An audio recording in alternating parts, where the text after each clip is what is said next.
खोर्धा जिला बालीपाटना ब्लॉक देउलीधलपुर ग्राम पंचायत आंबडीह ग्राम स्वाधीनतार 78 वर्ष पर भी गाँव को नहीं पक्का रास्ता जहाँफल लोके नहीं नथिबार असुविधार सम्मुखीन होउछंती।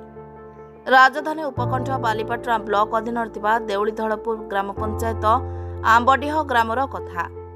हंसपाड़ निमापड़ा मुख्य रास्ता को संजोग करुवा ग्रामर मुख्य रास्ता दीर्घ दिन हम माटी काम हो पड़ रही जहाँफल वर्षा दिन में यह रास्तार जानवाहन यात्रा संभव होना। कादुओ पंकरे स्थानीय लोके यातायात करुछंती।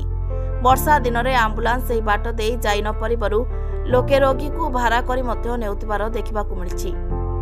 दैनंदिन जीवन यापन रे लोके असुविधा भोगुछंती। दीर्घ वर्ष धरी यह रास्ताटी अधा काम हो पड़ रही। निर्वाचन समय नेता माने यह रास्ता को नहीं देथिबा प्रतिश्रुति केवल प्रतिश्रुति रे रही जाइछि। गाँटी खोर्धा जिलार शेष सीमार अवस्थित होइतिबारु प्राय नेता माने निर्वाचन जीतिबा परे एठाकु आसंती नाही। एही माटी रास्ता को पक्का रास्ता करबा पई ग्रामवासी अनेक थर उच्च कर्तृपक्षों को अवगति कराइथिले मध्य प्रशासन कौनसी प्रकार पदक्षेप ग्रहण करुनाही। ए विषय युव सांबादिक अंजन कुमार भट्ट मध्य राज्य सरकार को ट्वीट करी जणाइछंती।